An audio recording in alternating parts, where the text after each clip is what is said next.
BJP वाले ध्यान से सुनना। माननीय अध्यक्ष महोदय, धन्यवाद आपका। आपने मुझे बजट के ऊपर बोलने का मौका दिया है। माननीय वित्त मंत्री जी के इस बजट के अंदर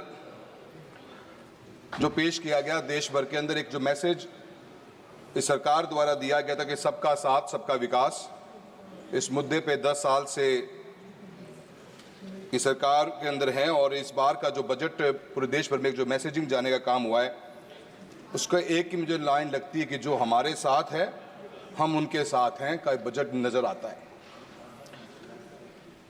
सरकार कहीं न कहीं कुर्सी को बचाने के लिए इस बजट में जो घोषणाएं करी गई, जो बातें कही गई है, उससे देश का एक आम आदमी, मैं राजस्थान के प्रदेश से आता हूं, देश के अलग अलग कोने में बैठे हुए लोग मन में सोचते जरूर हैं कि इस देश में, इस बजट के अंदर इस देश के किसान के लिए क्या है, इस बजट में देश के युवाओं के लिए क्या है, इस बजट में देश के दलित और मजदूर के लिए क्या है, और सबसे महत्वपूर्ण बात यह है कि इस बजट में इस बदलते हुए हिंदुस्तान के लिए, इस विकसित भारत के लिए क्या है।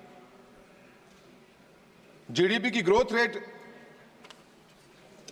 जो 23-24 में रही वो 8% के आसपास रही। सबने इसके बारे में बात कही है, पर मैं राजस्थान के चूरू लोकसभा क्षेत्र से आता हूं अध्यक्ष महोदय। किसान और किसानी की बात करूंगा, उन लोगों का साथ मिला है, उन लोगों का आशीर्वाद मिला है, कोई एक बार नहीं 7 बार मिला है, इसलिए उनके बारे में बात करूंगा। और कृषि की जीडीपी ग्रोथ रेट हिंदुस्तान के अंदर 1.4% रही। हाँ, 8% की बात करते हो, किसान और किसानी 1.4% रही। हमारे भी साथी ने बहुत बड़ा दिल करके बात कही कि शायद महाराष्ट्र को इतनी बड़ी जरूरत नहीं, पर राजस्थान को बहुत बड़ी जरूरत है। कुछ ऐसे बड़े प्रोजेक्ट्स, जिन प्रोजेक्ट्स के ऊपर राजस्थान के एक आम आदमी की नजरें हैं, एक आम आदमी इस बारे में सोचता था, विचार करता था, उसकी नजरें थी कि इस बजट में शायद हमें भी कुछ मिलेगा। वो बात जनता के मन में जो एक आस के रूप में थी, वो सिर्फ इस बात के लिए लेके नहीं थी कि जनता सोच रही थी आप ही की सरकार, आप ही की पार्टी, जो भजन लाल जी हमारे मुख्यमंत्री महोदय थे, इस चुनाव के अंदर गांव गांव जाके इन बातों कही। ईआरसीपी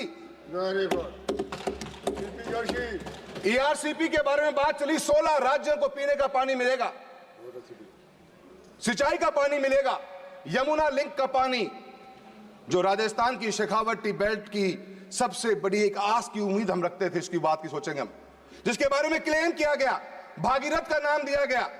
चूरू, झुंझुनू, सीकर के अंदर 1 लाख हेक्टेयर की सिंचाई का पानी और सीकर जिले के लिए पीने के पानी की व्यवस्था का प्रोग्राम था। ये कोई चर्चा न यहां भारत के सरकार के बजट में दिखी और न ही कोई चर्चा राजस्थान के बजट में दिखी। इरिगेशन का प्रोजेक्ट सर कोई भी से 10 सालों के अंदर बड़ा इस देश के अंदर आया नहीं। हम किसान और किसानी की बात करते हैं, किसान की आय दुगनी करने की बात करते हैं। एक भी बड़ा big ticket canal project north part of Hindustan के अंदर के देखने को नजर नहीं आया। कुछ उम्मीद थी क्योंकि पानी की खपत बढ़ती जा रही है, पॉपुलेशन बढ़ी है, हम उस बात पे जानना चाहेंगे, पर हम कैसे एक्सेस वाटर ऑफ रेन को टैप कर सकते हैं, उस सोच के साथ में यमुना लिंक प्रोजेक्ट डिजाइन किया गया। 2018 के अंदर उसकी डीपीआर बनी, 22,000 करोड़ का प्रोजेक्ट था। एक नई उम्मीद जगती, एक नया विश्वास पैदा होता और किसान को, किसानी को बहुत बड़ा फायदा मिलता है इस प्रोजेक्ट का। यह प्रोजेक्ट मैं मानता हूं कि बदलते हुए हिंदुस्तान की सबसे बड़ी तस्वीर बन सकता है। हम रेन वाटर को टैप करके रबी की क्रॉप्स के अंदर किसानों को गैप फंडिंग कर सकते हैं, पानी के रूप में अंदर दे सकते हैं। इसके लिए प्रोजेक्ट बनाया गया था। 2018 से प्रोजेक्ट पेंडिंग पड़ा हुआ है। राजस्थान की सरकार ने बनते के साथ ही क्लेम किया कि हमने हरियाणा से बात कर ली। हरियाणा के उस समय के मुख्यमंत्री ने कहा कि हमारा भी एग्रीमेंट की कोई क्लियरिटी नहीं है, और इस बजट में हम उम्मीद करते रह गए कि ये 22,000 करोड़ का प्रोजेक्ट शुरू हो जाए, तो जो एक्सेस वाटर या जितनी हमारे बाढ़ आती हैं, जो पानी हमारा वेस्ट जाता है अदर स्टेट्स में या नदियों के मार्फत या इंटरनेशनल बॉर्डर्स को क्रॉस कर जाता है, उस पानी को हम टैप करके राजस्थान जैसे क्षेत्र के अंदर, सर जितना बड़ा मेरा चूरू लोकसभा क्षेत्र है उतना बड़ा पूरा हरियाणा है। अगर ग्रीन रिवॉल्यूशन ने इस देश के अंदर खेती के रूप के अंदर और ग्रेन्स के रूप में जो मजबूती प्रदान हरियाणा और पंजाब ने करी है, एक next level of green revolution की रिक्वायरमेंट है, जहां पे हम ऑयल सीड्स और पल्सेस के ऊपर आज इंपोर्ट करने पे डिपेंडेंट है। अगर राजस्थान के क्षेत्र को पानी मिल जाता तो पूरे हिंदुस्तान का पेट भरने की ताकत रखता है चूरू लोकसभा क्षेत्र और पूरा शेखावटी बेल्ट। किसान की बात, खेती की बात करूंगा सर, अनेकों प्रोजेक्ट्स की बात हुई। अगर आप अपनी स्कीम्स को चेक करेंगे, हर स्कीम के अंदर बजट या तो घटा दिया गया या बजट इंटैक्ट पड़ा हुआ है। किसी बजट के अंदर भी कोई इंप्रूवमेंट नहीं, कोई एक हैंड होल्डिंग नहीं। हम योजनाएं लॉन्च कर देते हैं, परियोजनाओं को हैंड होल्डिंग नहीं। सर आप मुझे इस तरह देख रहे हो, मुझे लग रहा है कि आप घंटी बजाने वाले हो। सर देखो मत सर, मुस्कुरा के देखो। सर प्रधानमंत्री फसल बीमा योजना बनी सर, आज हम 2024 का सर नहीं सर मेरे बड़े महत्वपूर्ण मुद्दे हैं सर 2024 खरीफ में बैठे हैं हम सर, और आप सब बिलीव नहीं करेंगे। ये कहा घंटी मुस्कुराते हुए भी बजा सकते हैं सर, ना मुझे कोई वहां बोलने दे रहा, नहीं यहाँ बोलने दे रहे सर। बोलिए सर 2024 खरीफ का क्लेम आज 2023 खरीफ का क्लेम आज तक राजस्थान में डिस्ट्रीब्यूट नहीं हुआ सर। 2024 खरीफ पिछले आने वाले 7 दिन में इसका प्रीमियम भर चुके होंगे सर। किसके पास जाएं सर? किसान परेशान है, धरना प्रदर्शन रोज चल रहा है राजस्थान के अंदर। एक साल बीत जाता है सर, क्लेम का डिसबर्समेंट नहीं हो रहा। रिलायंस कंपनी को, इंश्योरेंस कंपनी को दे रखा चूरू का ठेका सर, लोकसभा क्षेत्र का। कभी ये आपदा, कभी ये आपत्ति, कभी कुछ है कभी कुछ, आए दिन प्रॉब्लम है सर। और सर एमएसपी की बात करी जाती है सर, किसान क्या मांग रहा है? आज हमारे मंत्री महोदय ने कहा कि हमने सब कुछ लिख के दिया ही नहीं। तो आपने क्या लिख के दिया, क्या गारंटी दी? मांग क्या रहा है किसान? आज किसान और किसानी इतने बुरे हाल में है कि एक एमएसपी की गारंटी मांग रहे हैं। लाखों करोड़ों रुपए का बजट आप देश के अंदर बांट रहे हो, किसान को चाहिए क्या? एक एमएसपी की गारंटी चाहिए। उस गारंटी के लिए किसान और किसानी लेबर के साथ लेबर ही रही, एक रोजगार पैदा करती है बहुत बड़ा, और बहुत बड़ी इकोनॉमी हमारी इसके ऊपर डिपेंडेंट है। बाजरे के ऊपर अपने मिलेट ईयर की बात की पिछले साल, इस बार मिलेट ईयर के नाम पे कुछ भी बात नहीं हुई। बाजरे की खरीद राजस्थान की सरकार सर आज तक भी नहीं कर पा रही है। आप बाजरे को मिलेट के रूप में शामिल करना चाहते हो। मेरे लोकसभा क्षेत्र में सर ग्वार सबसे बड़ा प्रोडक्शन होता है, और ग्वार को एमएसपी में शामिल करने के लिए मैं आपसे बात करना चाहूंगा सर। मैं please conclude please sir, please only one page. There are so many speakers here only, they're all sitting here. So many speakers, they have given a list. Sir please give me 2 minutes sir, please give me 2 minutes sir. मैं इतना ही कहना चाहूंगा sir, मेरे को बहुत से मेरे points पर आपने मेरे को समय कम दिया है सर। ऑयल सीड्स और पल्सेस के बारे में बात करूंगा सर।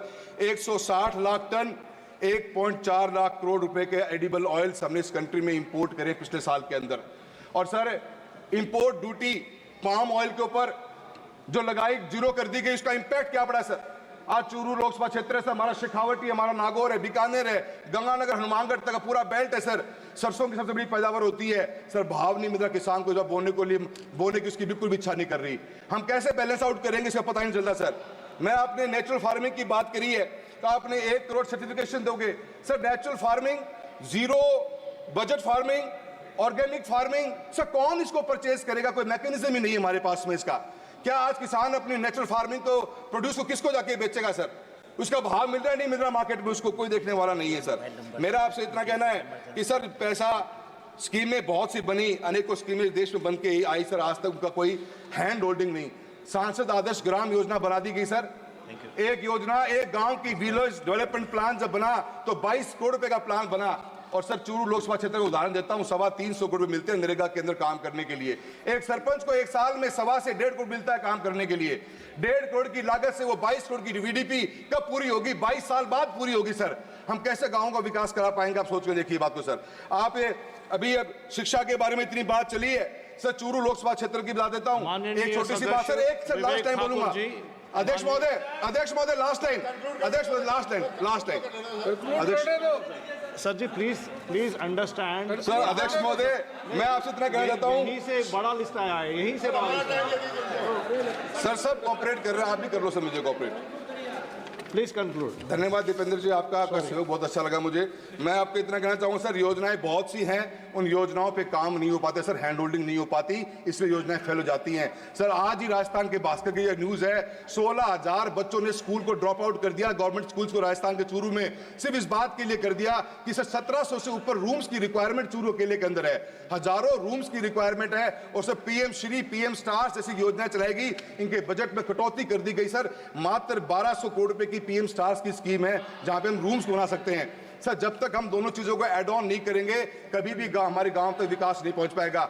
मैं आपका बहुत बहुत धन्यवाद देना चाहता हूं। आखिर में एक बात कहना चाहता हूं सर कि एमपी लैड फंड को भी सर 3900 करोड़ का बजट दिया गया है। एक एमपी कोटा है sir 5 crore rupees per year का, इसको तो कम से कम डबल करा दिया जाए ताकि हम गांव में घुसने लग रह जाए। आपका बहुत बहुत धन्यवाद।